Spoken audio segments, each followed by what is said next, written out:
Eu estou aqui com uma pessoa muito especial, é a máxima autoridade em educação aqui na América do Sul, que está presente conosco.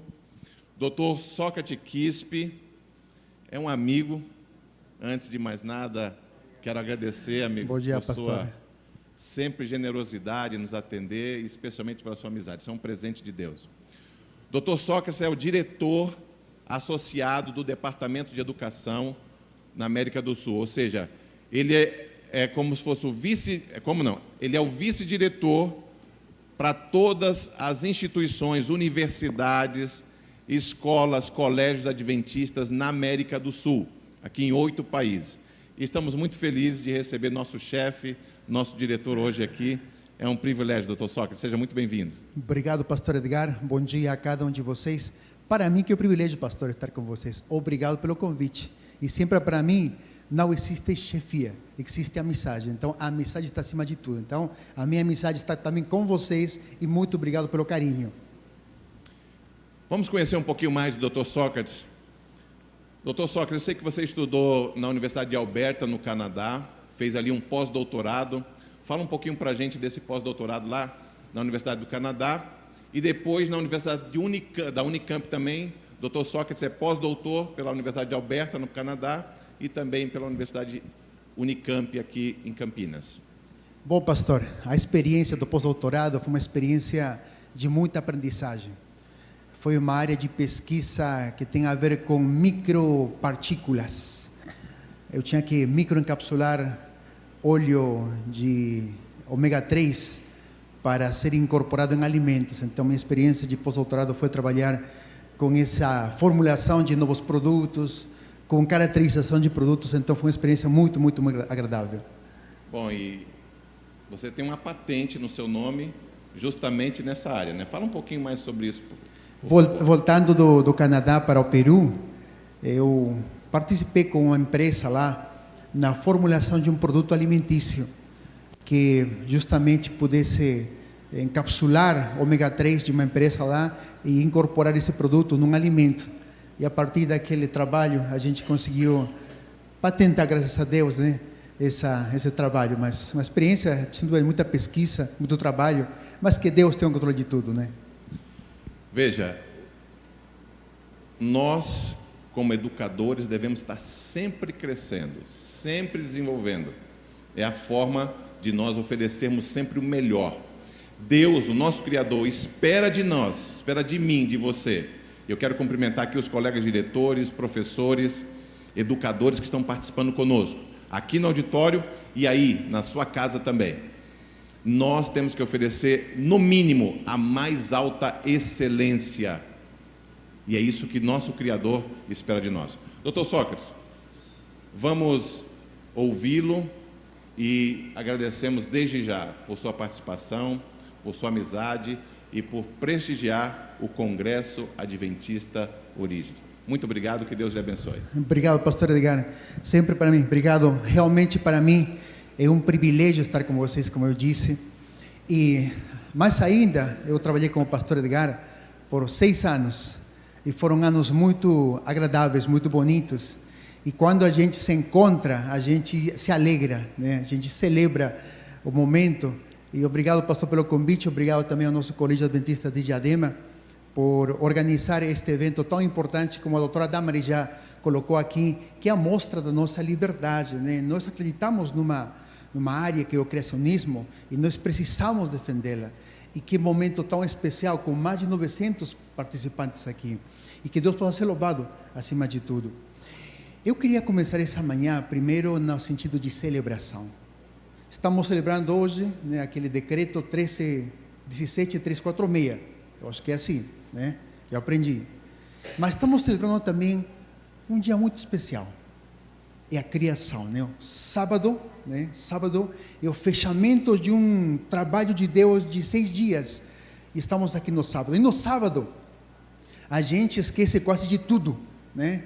Não sei o que acontece com vocês, mas na minha parte, quando chega sexta-feira à tarde, parece que a mente se esquece de tudo que faz durante a semana, e no sábado a gente se concentra só naquilo que é espiritual.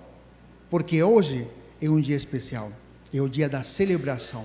E antes de começar a própria palestra, eu gostaria de fazer uma oração. Por favor, vamos orar. Vamos orar. Pai querido que estás nos céus, muito obrigado porque o Senhor tem separado para nós um memorial da criação, que é o teu santo sábado. Senhor, nós nos alegramos porque temos esse dia. E nesse dia, nós queremos adorar teu nome. Porque foi o Senhor que fez o céu e a terra. É o Senhor que planejou todo o processo também de salvação. E o Senhor que também enviou seu Filho para que possa interceder através da vida dele, pela sangue derramada, para que nós tenhamos esperança. Senhor, em breve o teu Filho voltará.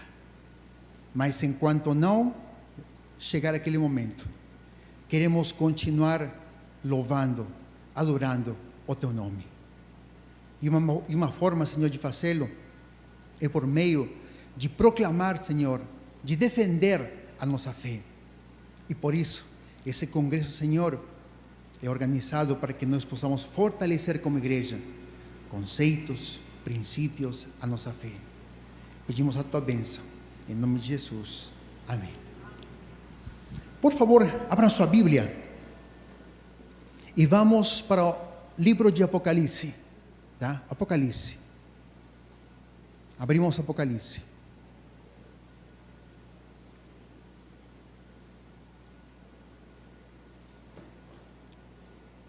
E vamos a buscar o capítulo 14. Apocalipse 14. E vamos diretamente para o versículo 6. E leremos até o versículo 12. Apocalipse 14, 6 ao 12. Vamos a ler. Vi outro anjo voando pelo meio do céu, tendo um evangelho eterno para pregar aos que se assentam sobre a terra, e a cada nação, e tribo, e língua, e povo, dizendo em grande voz: temei a Deus e dai-lhe glória, pois é chegada a hora do seu juízo, e adorai aquele que fez o céu, e a terra, e o mar, e as fontes das águas. Seguiu-se outro anjo, o segundo, dizendo: caiu a grande Babilônia, que tem dado a beber a todas as nações do vinho da fúria da sua prostituição. Versículo 9. Seguiu-se a estes outro anjo, o terceiro, dizendo em grande voz: se alguém adora a besta e a sua imagem, e recebe a sua marca na fronte ou sobre a mão, também esse beberá do vinho da cólera de Deus, preparado sem mistura, do cálice da sua ira, e será atormentado com fogo e enxofre, diante dos santos anjos e na presença do Cordeiro. A fumaça do seu tormento sobe pelos séculos dos séculos, e não tem descanso algum, nem de dia nem de noite. Os adoradores da besta e da sua imagem, e quem quer que receba a marca do seu nome. Aqui está a perseverança dos santos, os que guardam os mandamentos de Deus e têm a fé em Jesus. Nós, como igreja adventista, nós temos que estudar a palavra de Deus. Temos que nos aprofundar no estudo da Bíblia. E muitas vezes os livros que menos lemos são quais? Daniel e Apocalipse.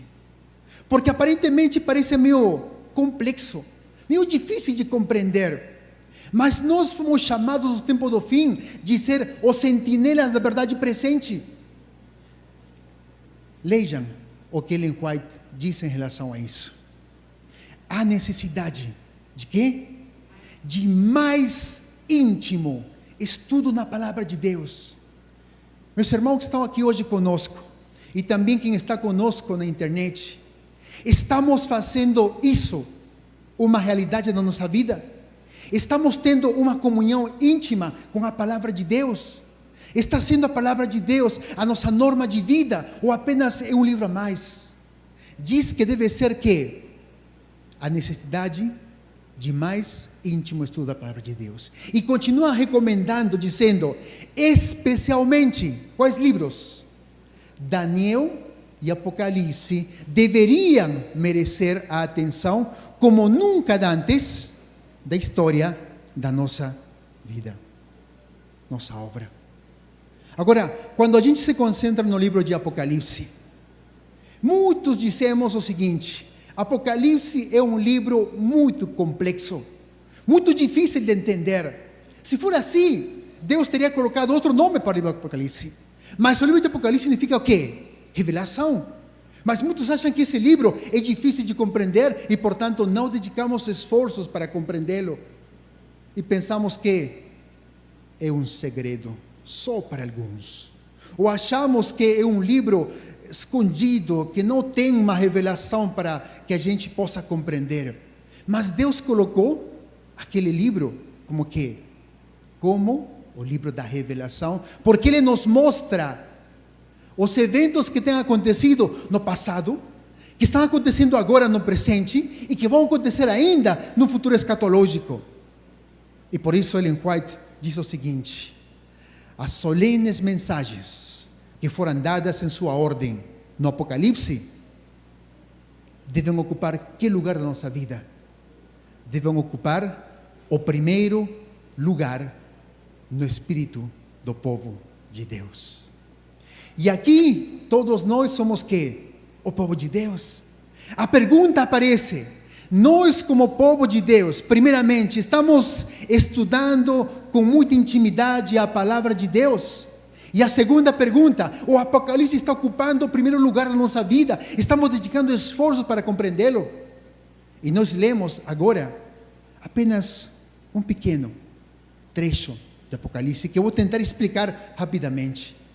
Agora, simplesmente para lembrar, quem é o autor de Apocalipse? Apocalipse é João, escrito por João.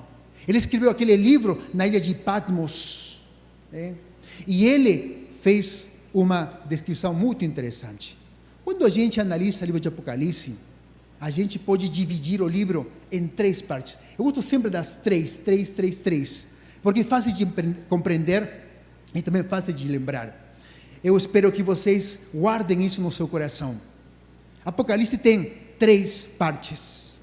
Do capítulo 1 ao capítulo 11, representa basicamente descrição da história.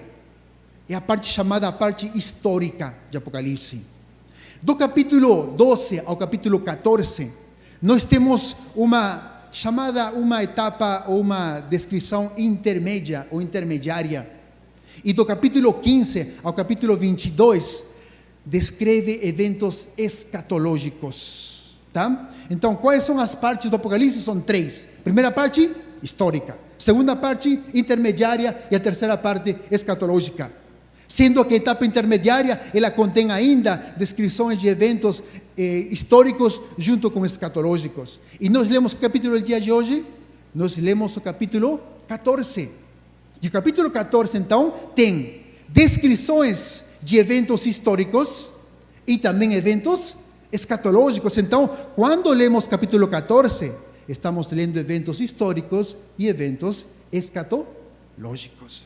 Agora, analisando um pouquinho mais com profundidade, o capítulo 14, ele também tem 3 partes, muito interessantes. A primeira parte, ela descreve um povo de Deus que vence, um povo de Deus que tem vitória, né? Os 144 mil, aqueles que guardam o testemunho, aqueles que perseveram. É do versículo 1 ao versículo 5. Do versículo 6 ao versículo 12, fala das 3 últimas chamadas, dos 3 últimos recados, para que o mundo possa refletir, para que o mundo possa pensar.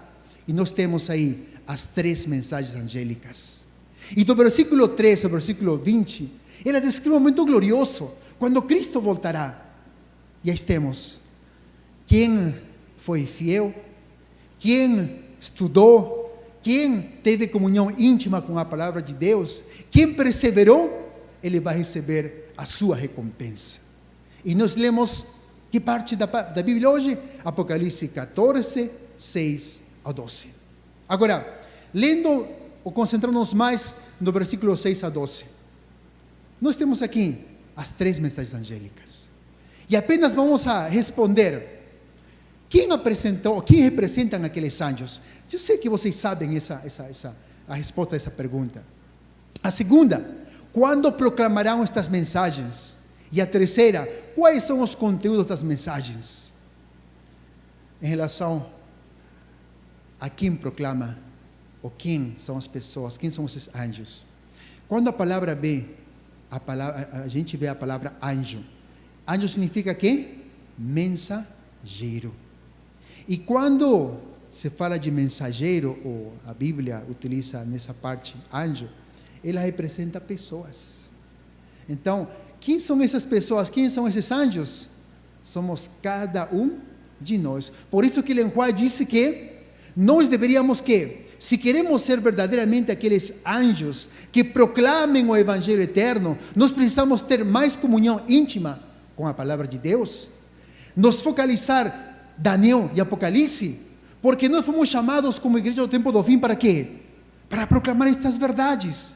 Somos nós os responsáveis de defender esses princípios e proclamar essa verdade.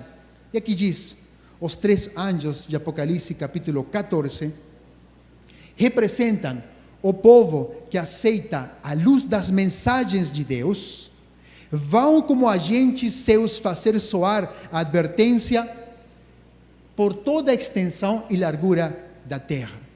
3 verbos: aceitam, vão e fazem soar. Portanto, a quem representa aqueles anjos? Não falem ao povo de Deus, representa a mim. Coloquem o eu. Eu sou o anjo que deveria ser responsável para começar a pregar e proclamar estas mensagens, 3 mensagens angélicas. E nós precisamos despertar para isso. Portanto, primeira conclusão, nós somos aqueles anjos. A segunda, em relação a quando serão proclamadas estas mensagens. Nós temos Daniel 8,14. Que diz Daniel 8,14? Que diz? É o fundamento, é a base da nossa igreja adventista. Que diz? Daniel 8,14. Até 2.300 tardes e manhãs, logo o santuário será purificado. É o início de quê? É o início do juízo investigador. E Ellen White comenta, disse, que esse é o último período profético que a Bíblia diz. Depois daquilo, não tem mais nenhuma data especificada para profecias. O povo não terá outra mensagem sobre um tempo definido. Depois desse período de tempo, estendendo-se de 1842 a 1844, não pode haver um traçado definido do tempo profético. A contagem mais longa vai até o outono de 1844. Portanto, a proclamação dos 3 mensagens angélicos começou no ano de 1844, que é o início da nossa igreja adventista. Portanto, aqueles anjos somos cada um de nós. Agora, quais são as verdades que são colocadas? Aqui um pouco, sobre o que acontecerá com essas mensagens, Em relação à mensagem do primeiro anjo, inicia quando? Se lemos Apocalipse,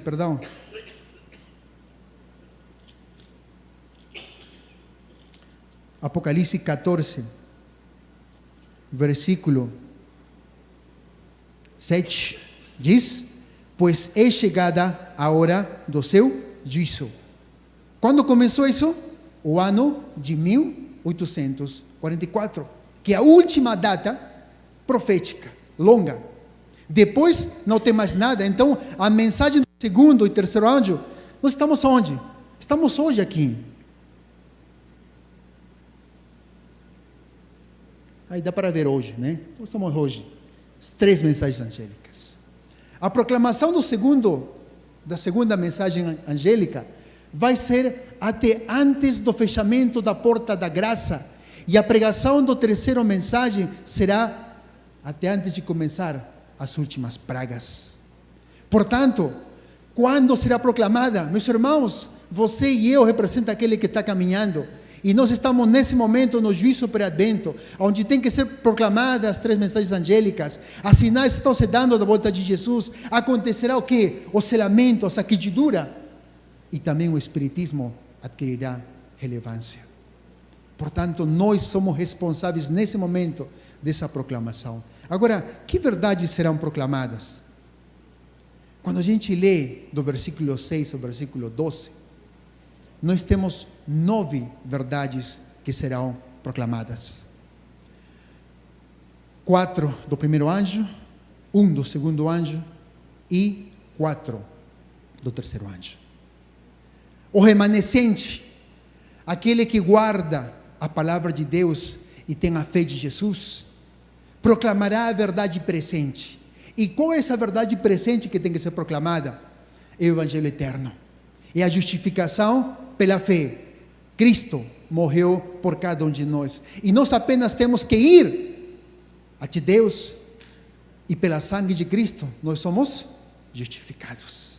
É a graça maravilhosa. A santificação. Temos o juízo investigativo. E temos o quê? O quarto. O que está colocado aí? Criacionismo. Adorai aquele que fez o céu e a terra. Quinto, caída de Babilônia. Sexto, a marca, o selo do sábado. Sétimo, os mandamentos, a lei. Oitavo, fé de Jesus, profetas. E nono, o santuário. E que fará a Babilônia? Fará tudo para que isso não seja realidade no mundo inteiro. Ela dirá que, na verdade, Jesus, na verdade, não precisamos de Jesus para a salvação. O Evangelho é subjetivo. A santificação não existe. O juízo investigativo não existe. Ao invés do criacionismo, nós temos o evolucionismo. A Babilônia não será caída, não. Ela vai se empoderar e vai ser reconstruída. O sábado não deve ser guardado, deve ser o domingo. A lei é apenas parcial. Talvez nem exista a lei. Cada um estabelece o que quer. Ao invés de ter a fé de Jesus, teremos o falso profeta. E o santuário não tem sentido, é um metafórico. Mas para nós o santuário é fundamental. Toda a nossa cosmovisão como igreja adventista está fundamentada no santuário. Agora, quando analisamos tudo isso, ele encontra o seguinte: Deus está chamando a sua igreja hoje, como chamaram o antigo Israel, a fim de erguer-se como luz na terra. Pela poderosa espada da verdade, as mensagens do primeiro, segundo e terceiro anjos, separou-as das igrejas e do mundo, para trazê-las a uma santa proximidade dele. Fê-los depositários de sua lei, e lhes confiou as grandes verdades da profecia para este tempo. Como as santas escrituras confiadas ao antigo Israel, estas são um sagrado depósito a ser comunicado ao mundo. Essas verdades têm que ser comunicadas, porque foram colocadas para cada um de nós. Fomos depositários da sua lei, e esta é a nossa responsabilidade. Agora, se analisamos de todas essas verdades, é uma visão pessoal, não sei, doutor Nau talvez concorda não comigo, né? Mas dessas verdades presentes que nós temos, qual creem que seria a fundamental, a base para tudo isso? Se eliminássemos uma delas, com certeza afetaria todas as demais. E se a gente analisa as 9 verdades presentes, qual seria a mais fundamental, a base? Na minha opinião, é o criacionismo. Porque se não existe criacionismo, se não fomos criados à imagem e semelhança de Deus, se não teve pecado, não precisaríamos de justificação pela fé, não precisaríamos de plano de salvação, não precisaríamos de um Salvador, não haveria disso investigativo, não teríamos volta de Jesus. E por isso, o inimigo atacou intensamente esse princípio do criacionismo. Vejam aqui umas estatísticas rápidas sobre criacionismo e evolucionismo. Dados mundiais, né? Nós temos no mundo inteiro aproximadamente 41% de pessoas que acreditam na evolução. Criacionistas, 28%. Não sabem em que crer, 31%. Quer dizer, apenas 28% consideramos que temos um Deus Criador. Agora, esse é um dado que eu coloquei aqui, dados estatísticos, a Pew Research Institute. Ela fez um estudo com adventistas dos Estados Unidos. E eles perguntaram para eles algumas coisas fundamentais em relação aos princípios, às crenças, né? E pergunta, crê em Deus de maneira absoluta? 89% disseram que sim. Quer dizer, de cada 10 pessoas, uma não acredita em Deus de maneira absoluta. Uma, 9 sim. Né? Aí vão outras demais. Crê que a Bíblia é a palavra de Deus? Mesma maneira. Mas vejam a última. Aceita a evolução? 33% disseram que aceita a evolução. Se quisermos trazer isso para a nossa realidade, de cada 10 que estão aqui na nossa igreja e que estão conectados aí, de cada 10, 3 acreditam na evolução. E eu coloquei assim, talvez seja a evolução teísta, que aparentemente, né, é a que mais concorda com dados científicos, que aparentemente tem a ver muito com a radiometria, talvez seja isso, não sei. Mas é uma estatística que foi apresentada. A evolução, meus irmãos, está sendo introduzida dentro da nossa igreja. E vocês sabem a história. 24 de novembro de 1859. Foi apresentado o livro A Origem das Espécies, onde está colocada a base do quê? A base do evolucionismo.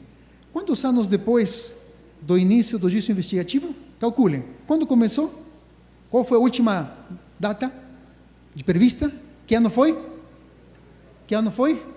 1844. Quando foi apresentado? Quantos anos depois?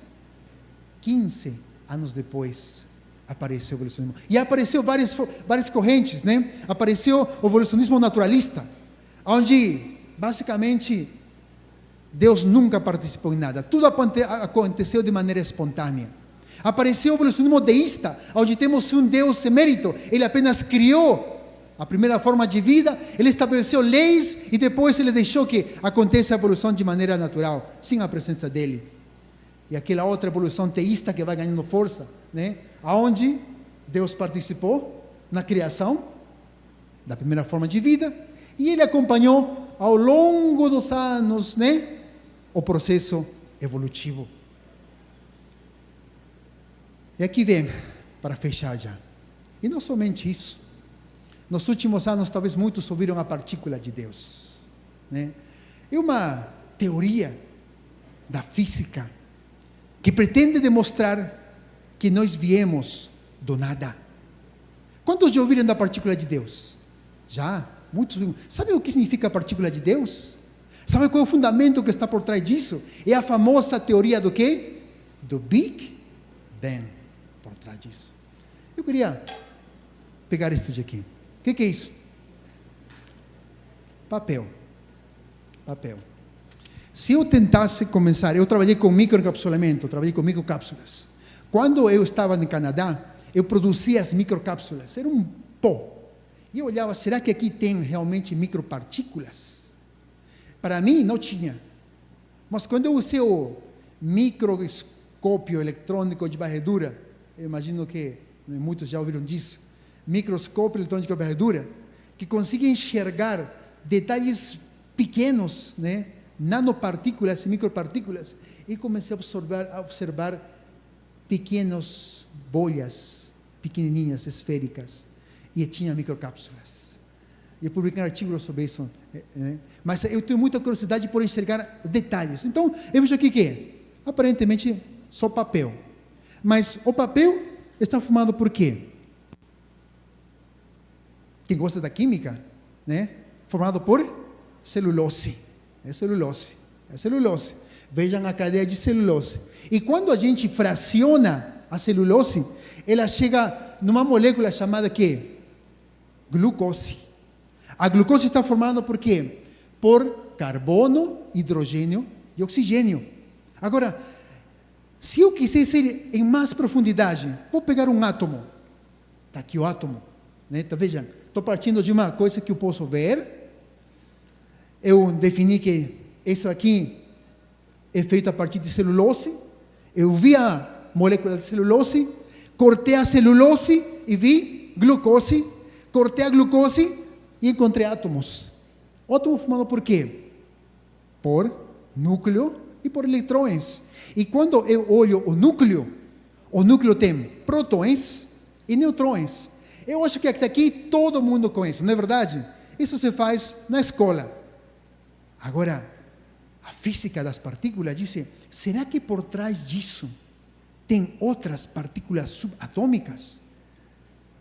E aí começaram a encontrar mais partículas subatômicas. Pegaram o próton, pegaram o nêutron e encontraram que está formado por um quark down, 2 quarks up, unidos por um gluon. O que é isso? Eu também não sei. Mas são partículas subatômicas que permitem a conformação de quê? Da matéria. É aí que começa a matéria. E aí foi criado o modelo padrão da física das partículas. Esse modelo padrão, em teoria, explica a origem do universo.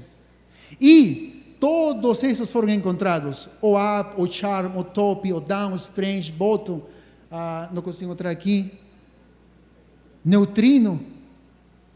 Bom, vários estão aí, não consigo enxergar já. Os fermiões, né? Os fermiões. E também os bosões. Bosões W, bosão Z, gluon, fóton. E o último que aparece aqui, no lado direito, qual que é? O bóson de Higgs. Em teoria, desse modelo físico das partículas, aquele bóson de Higgs é que deu origem à matéria. Todos esses foram encontrados. Faltava quê? Faltava encontrar o bóson de Higgs. Sabem por quê? Porque diz que bilhões e bilhões, ou bilhões de anos atrás, não existia nada, apenas energia altamente condensada. E num tempo infinitesimal, boom, explodiu. Explodiu. Big Bang, boom, explodiu. Mas ainda não havia matéria, apenas partículas, né? Aí. E quem deveria, ou quem poderia ter dado origem a essa matéria, seria o bóson de Higgs. E o bóson de Higgs apareceu, e apareceram as primeiras, o primeiro átomo, posteriormente apareceram aí próton, nêutron, apareceram a massa, o núcleo, átomos, né? Formação de estrelas, dispersão, e estamos aqui, na Terra. E para isso, o que foi feito? Foi construído o grande colisor de hadrons. Participaram mais de 10 mil cientistas. Milhões foram investidos para construir. Centos de países se juntaram para implementar aquele colisor de hadrões entre a Suíça e a França. E no ano 2012, no dia 4 de julho, foi apresentado o resultado daquele colisor de hadrons. Cientistas descobrem pista do que pode ser a partícula de Deus, considerada crucial para quê? Para entender a formação do universo. São teorias recentes que nos mostram que temos um ataque para o criacionismo. Mas nós lemos na Bíblia claramente que diz que nós devemos adorar aquele que fez os céus e a terra. É tão simples acreditar naquilo. O pastor Edgar leu, né, pastor, quando ele começou aqui, ele disse que ontem leu e hoje compartilhou. No princípio criou Deus os céus e a terra. Não houve partícula de Deus. Foi Deus mesmo que criou tudo. É tão simples aceitar isso. mas precisamos de nos fundamentar na palavra de Deus. Precisamos estudar com detalhes a palavra de Deus. Precisamos estudar Daniel e Apocalipse para poder fundamentar a nossa fé, porque fomos chamados como igreja do tempo do fim para proclamar essas verdades presentes. E a que mais será atacada, do ponto de vista biológico, do ponto de vista físico, será o criacionismo. Porque se o criacionismo é destruído, consequentemente todas as demais verdades também serão destruídas. Por isso precisamos levantar, como igreja, a bandeira. Precisamos nos preparar, estudar e proclamar essas verdades. Ele encontra o seguinte no final, para terminar, diz que os adventistas do sétimo dia foram escolhidos por Deus como um povo peculiar, separada do mundo, com a grande talhadeira da verdade. Quais são? As 3 mensagens angélicas, que contém 9 verdades presentes. Fomos separados por isso. Ele os cortou da pedreira do mundo e os ligou assim. Tornou-os representantes seus e os chamou para serem embaixadores seus na derradeira obra de salvação. O maior tesouro da verdade já confiada a mortais, as mais solenes e terríveis advertências que Deus já enviou aos homens, foram confiadas a este povo, a fim de serem transmitidas ao mundo. Nós fomos chamados como embaixadores para poder fortalecer primeiro a nossa fé e fortalecer a fé de todo mundo, para proclamar essa verdade.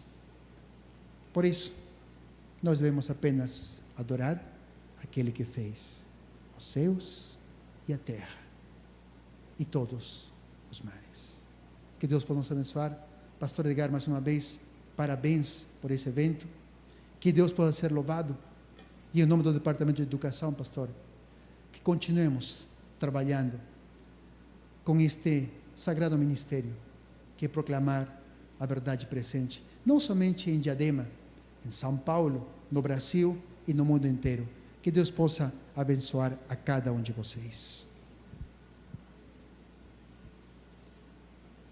Muito obrigada, Dr. Sócrates. Nós, em nome dos professores, daqui do Colégio Adventista de Diadema, agradecemos e ficamos muito orgulhosos em fazer parte desses 28% da população mundial que acredita no criacionismo. É um prazer tê-lo conosco essa noite. E aproveitamos esse espaço agora para vocês que estão em casa, nos assistindo, ao pessoal que está aqui no auditório, para vocês formularem as perguntas. Nós já temos aqui algumas perguntas. Doutor Sócrates, não foge não, porque tem algumas perguntas aqui para o senhor responder para a gente. E se o senhor escapar, a Babi se vira com respostas. Não, eu queria dizer que o professor Franklin é da área de história, então, assim, ele pode responder melhor que eu, entendeu? Assim, mas, né, você começa aí com a primeira. Aqueles que tiverem alguma pergunta, podem fazendo, usa a nossa hashtag OrigensCAD, que estaremos, né, recebendo. Tem uma equipe toda aqui preparada para respondê-las. Ok, vamos para a primeira pergunta, então? Dr. Sócrates, se prepara, que essa pergunta Tomara que consiga responder. Eu espero que sim, hein? Olha, essa pergunta vem direto do ensino médio, de 3 rapazes, o Giovanni, o Kaique Martos e o Enzo. Eles formularam ela ali juntos. E a pergunta é a seguinte: segundo Nietzsche, Deus está morto. Como notar um Criador que, se não existe, está morto segundo a filosofia moderna? Quando a gente vai para a Bíblia, Deus é um Deus vivo. E um Deus vivo porque Ele está presente desde a criação. E não somente desde a criação, quando a gente cometeu o pecado, né, em teoria era para a gente receber o castigo que é a morte. Mas Deus estabeleceu um plano, Gênesis 3,15, já colocou o plano de salvação de maneira completa. E esse planejamento que Ele fez para nos salvar, ele se evidenciou claramente na primeira vinda de Jesus, quando o Filho dele veio a esse mundo. Então, Deus é um Deus vivo porque Ele se encarnou. Se encarnou. O Filho se encarnou. Ele veio a esse mundo. Ele nasceu, Ele sofreu, Ele foi como um de nós. E Ele morreu e Ele voltou para o céu.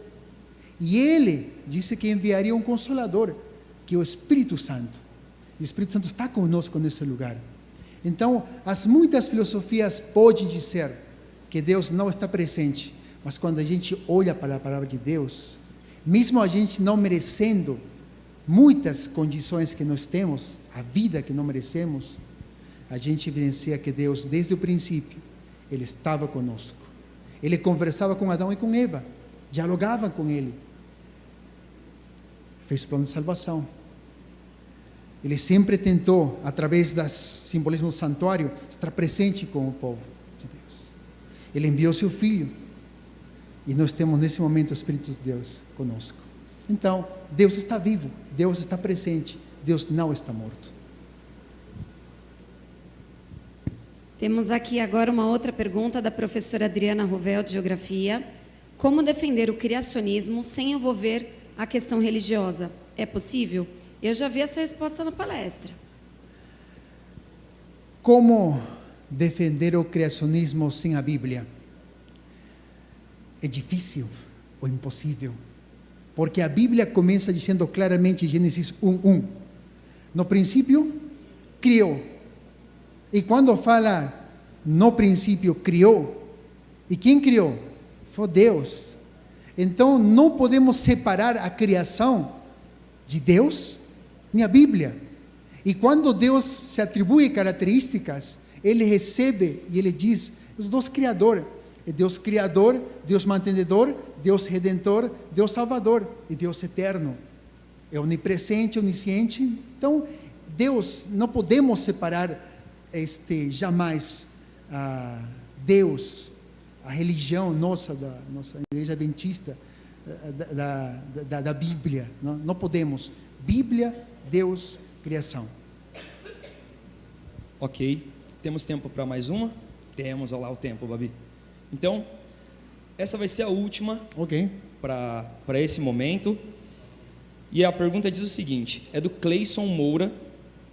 Ele mandou por um de nossos portais ali.